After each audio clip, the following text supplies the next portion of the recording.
man.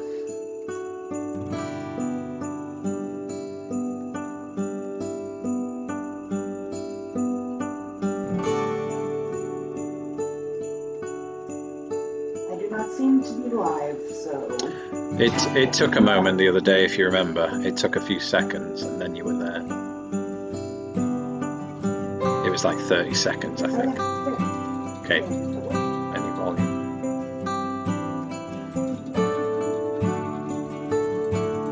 It was like 30 seconds. Okay.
There's no. Can you please be kind? You are being mean right now. Oh.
of course, perhaps the most recognizable feature of the Victorian Christmas is that we have a feast, and it is specifically a turkey feast, which is still popular in the UK today.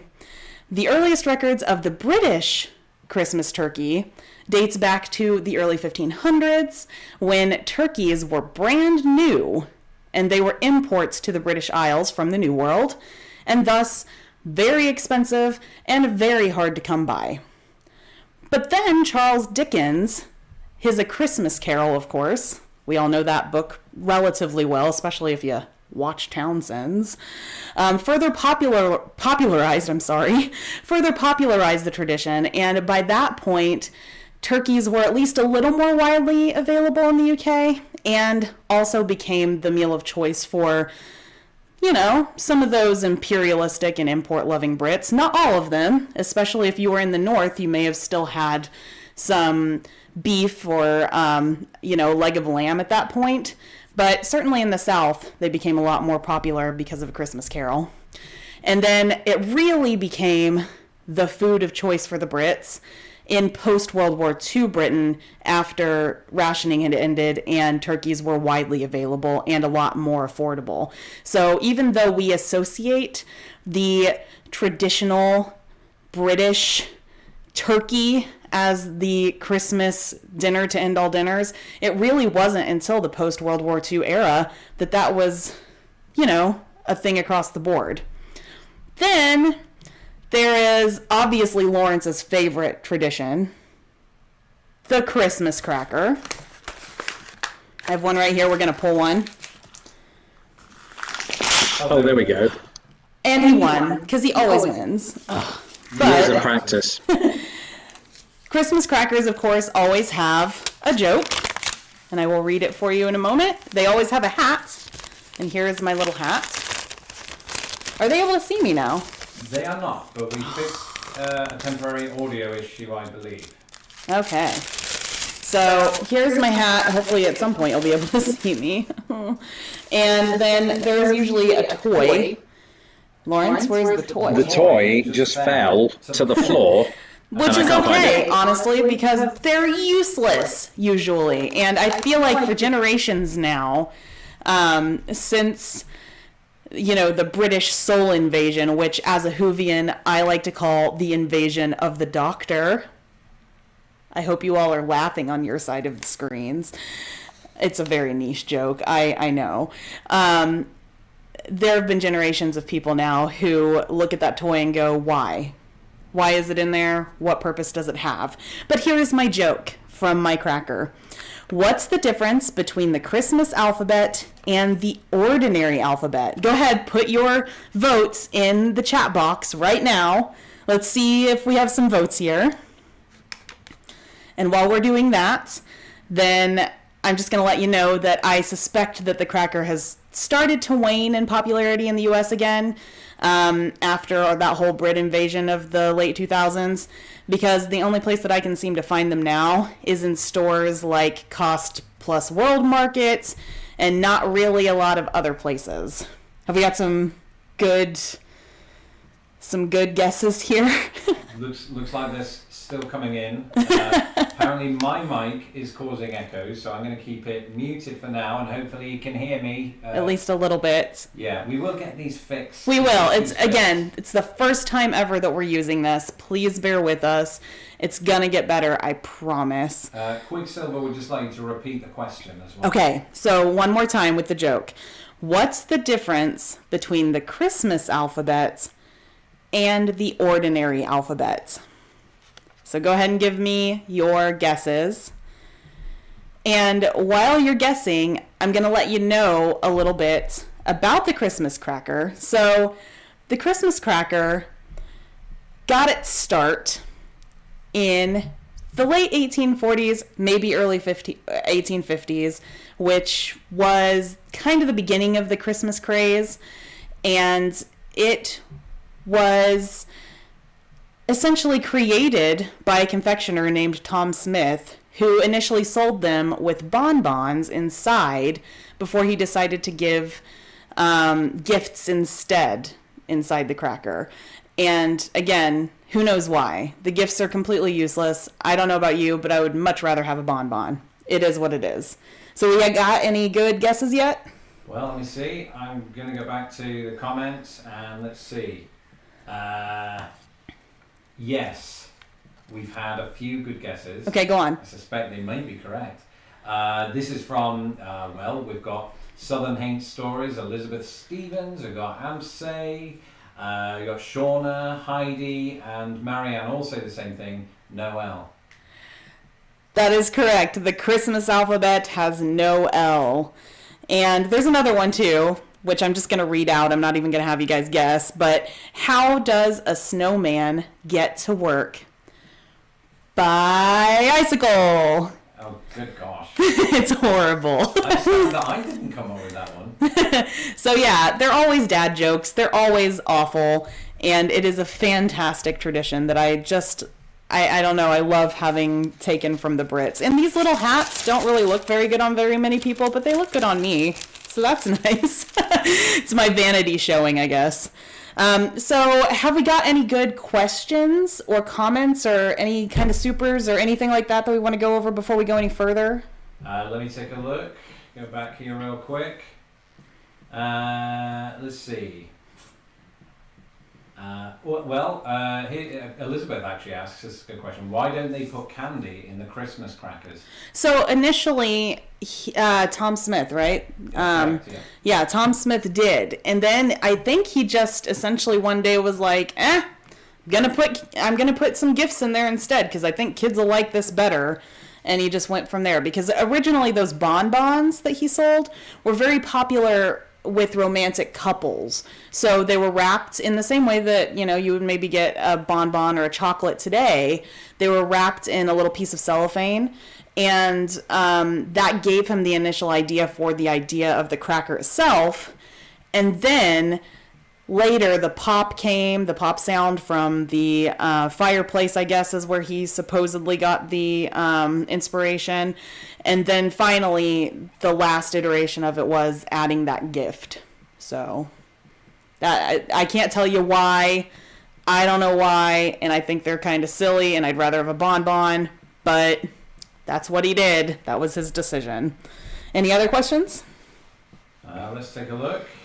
Or good old comments? Yeah, well, and Heidi would like to know if you would be interested in showing how to make your own crackers.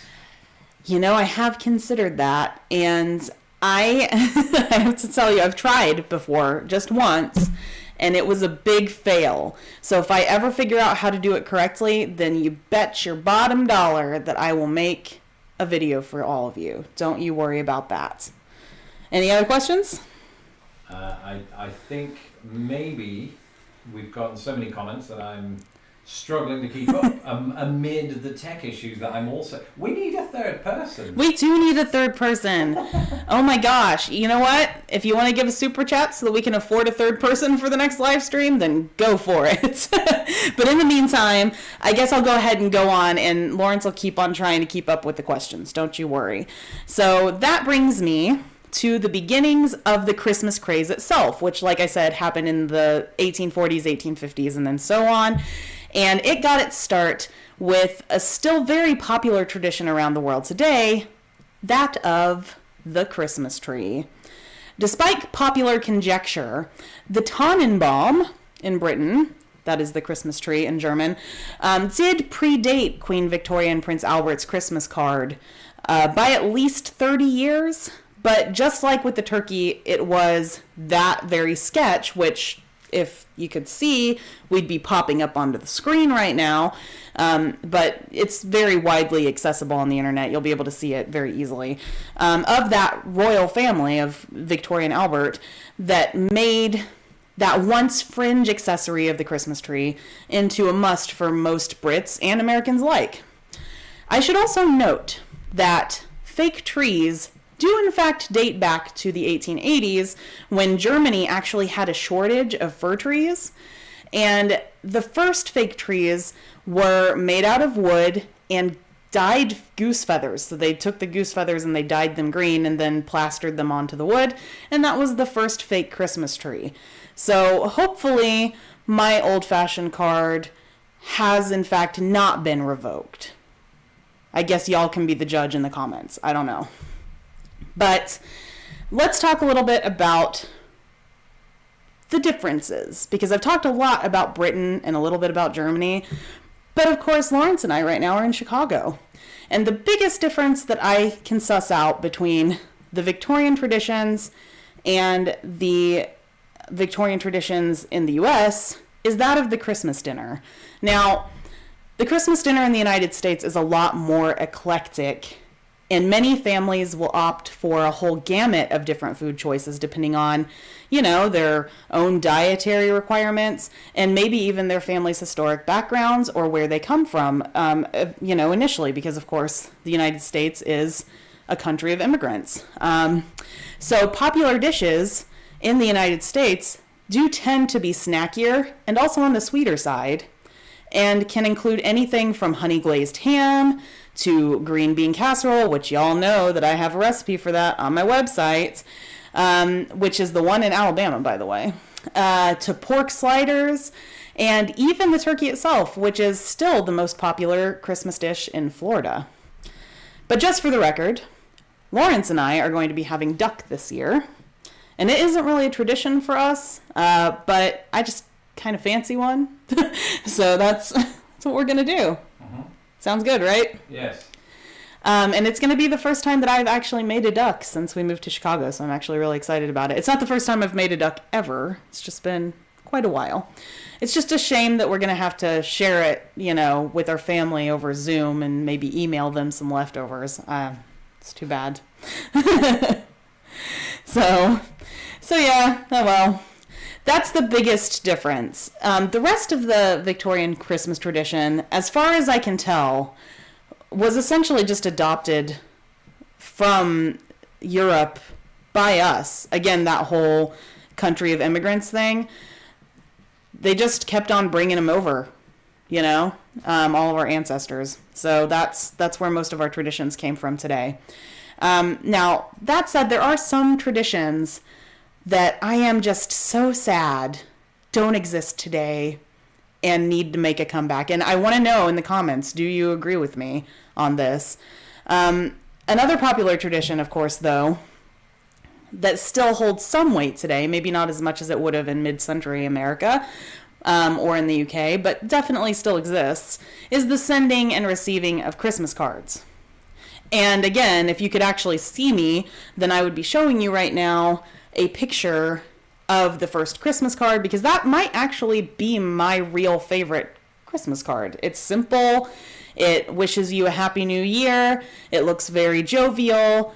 But when I say that there's some Christmas traditions that have gone by the wayside and I would love to see make a return, I'm actually still talking about Christmas cards. The good news is they can see the Christmas card. Oh, hey, there you go.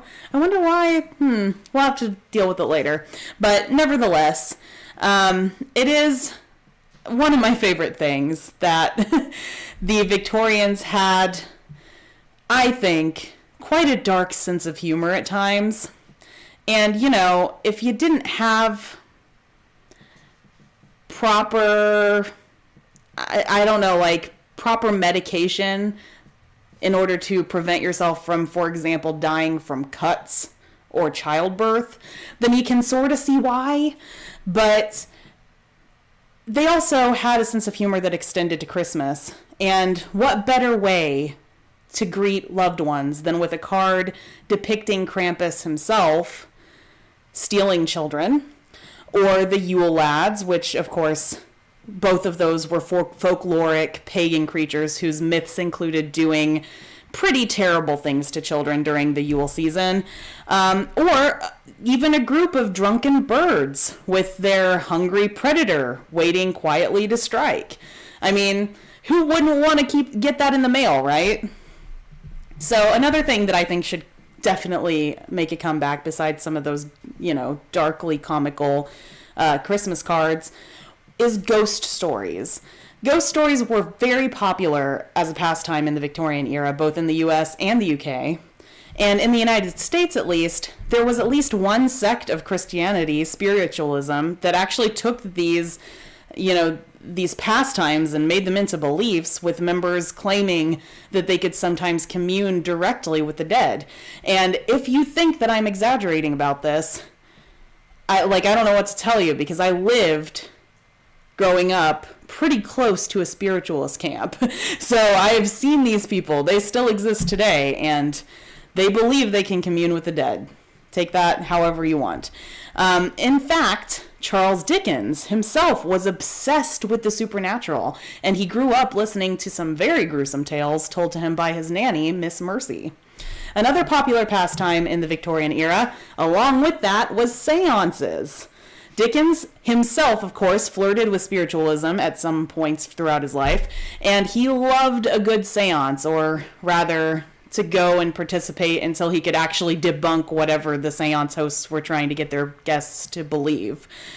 Personally, I think that some of these wilder, darker traditions should make some kind of 21st century comeback, but in real 2020 style, it would either have to look like the workings of some mad conspiracy theory, or at least be held over FaceTime or Zoom. So, FaceTime, ghost stories, and seances for the win. Who's with me? Yes. At this point, I suspect there are more questions and comments. So, Lawrence, what have we got? All right. So, yeah, let's see here. I did see something a moment ago, and then I had to go out to some of these other technical things. There is some love in the comments for Dickens from Elizabeth, who has read much of his works. And let's see. We have a lot of people who are fond of telling us where they're from, and I'm always a fan of that. Yay! Yeah, absolutely. Let's see. I'm just going to go back up here because I definitely skipped around a bit. Well. Tell you what, if you have questions, please put them in the comments over and over again, because it's kind of hard for him to do it all at once. Yeah. It's okay. We won't call you for spam. I promise. There was some good shout outs for the card that we put up. We were able to put up.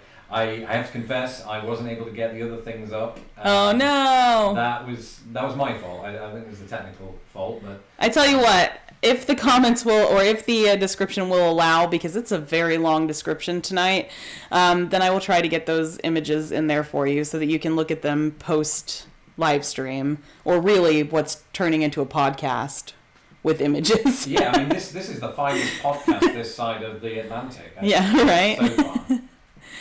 Okay, well, put your questions in there. I'll try to get to them again here in just a moment. And Lawrence, why don't you try to copy and paste them somewhere so that you know them? Well, I should. They are the images. I can put those up easily, actually, as well. That's okay. something I can do. Great, there we go. So some images we'll cycle through, hopefully for your enjoyment, and we'll try to get to those questions. And in the meantime, the Victorian Christmas tradition that I want to make a comeback most of is watching Doctor Who on Christmas Day. Oh yeah. That's it. And before you go adding me and telling me that TVs didn't exist during the Victorian era, then I just want to know, how do you explain Queen Victoria's ongoing support of Torchwood for so long? This is true. Now, I mean, really, that a lot of people probably have no idea what you're talking about.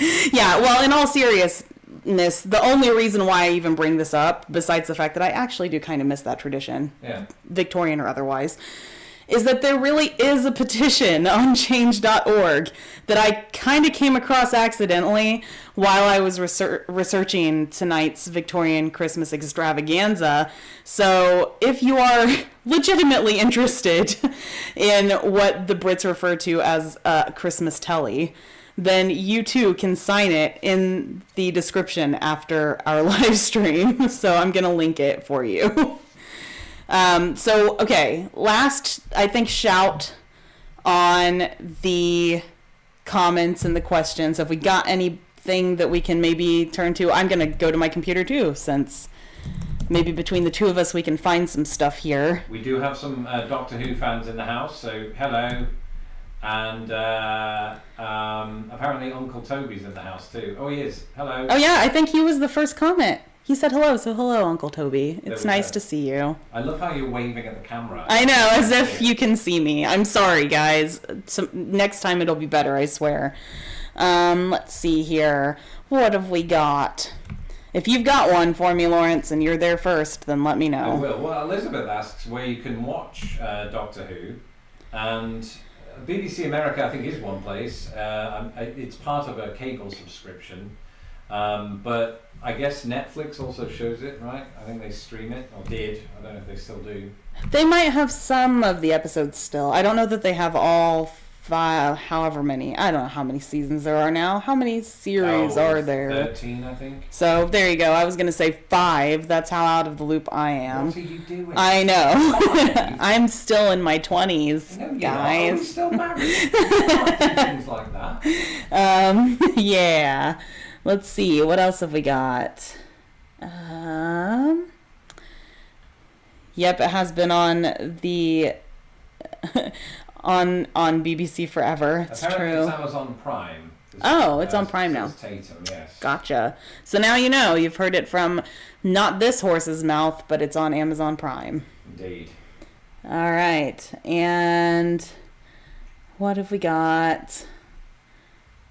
Got some love for Doctor Who. I see that. This is a good question from Medium John Silver. When you were in the theatre, were you ever part of a Christmas production? Oh, a great many of them. My favourite was the one that you did in Fort Wayne. Oh, yeah. Hey, so once upon a time I used to sing.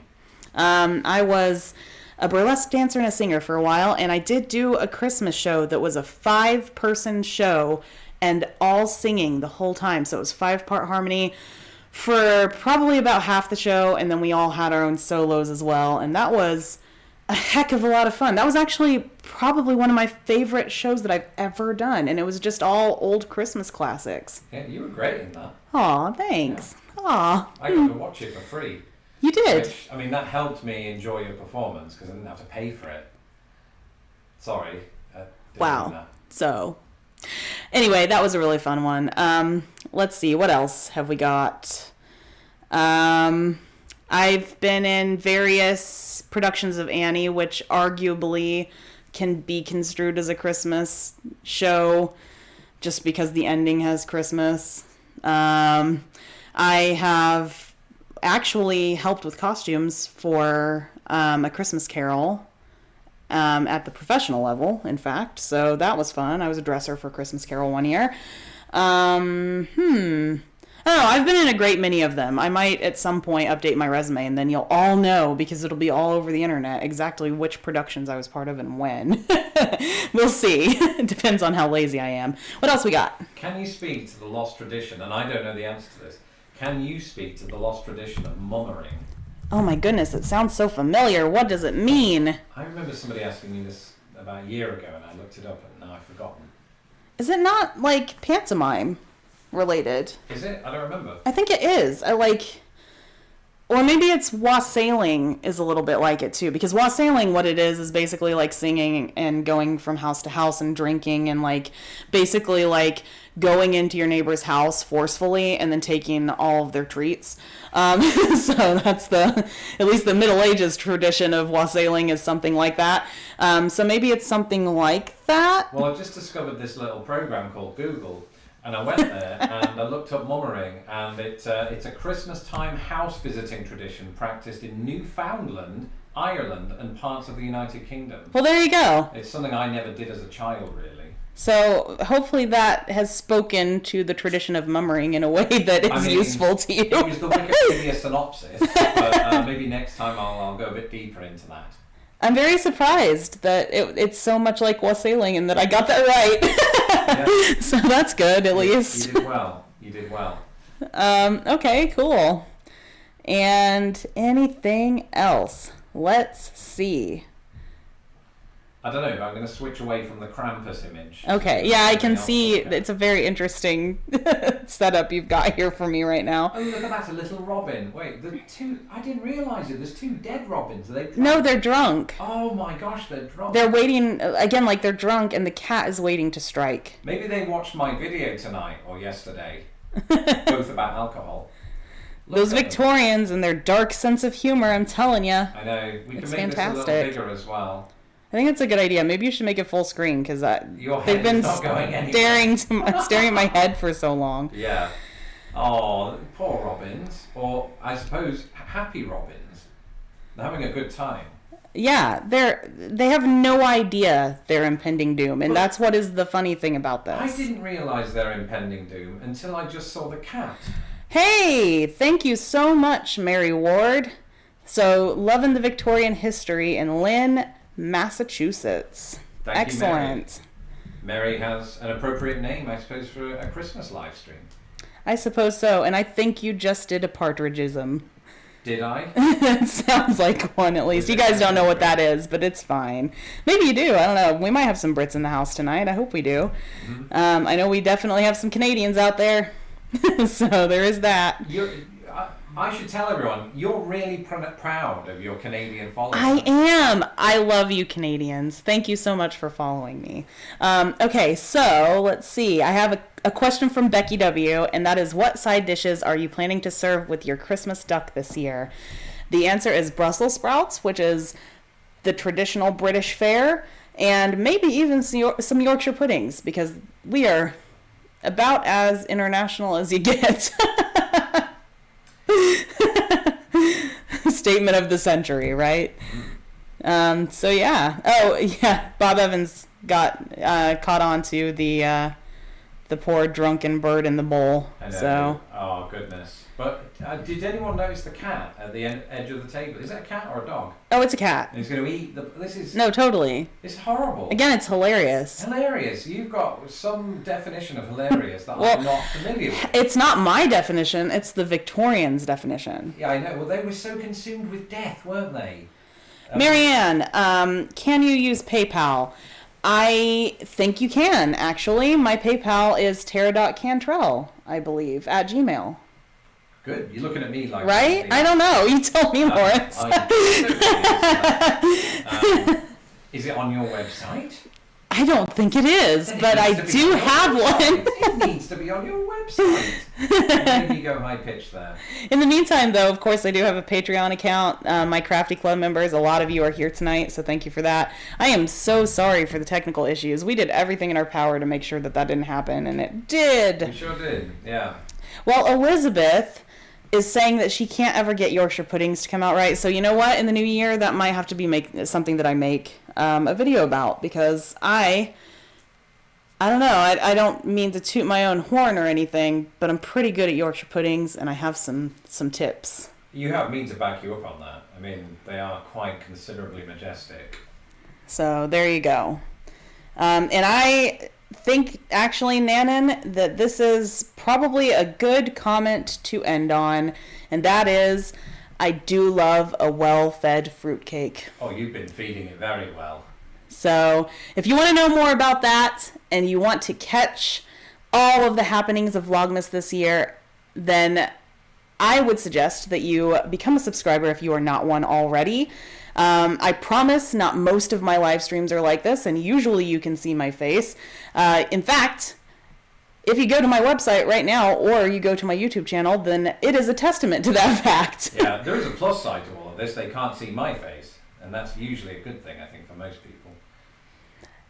So go ahead, hit that subscribe button, jingle the bell, and I will see you tomorrow for another Vlogmas video, y'all. Indeed. And this could be a silly question. Do you know how to end the stream when we're using this technology? Not in the least. I don't either. I'm going to press this red button here and hope for the best. So if it works, good night, everyone. If not, we're going to be stuck here for an awkwardly long time.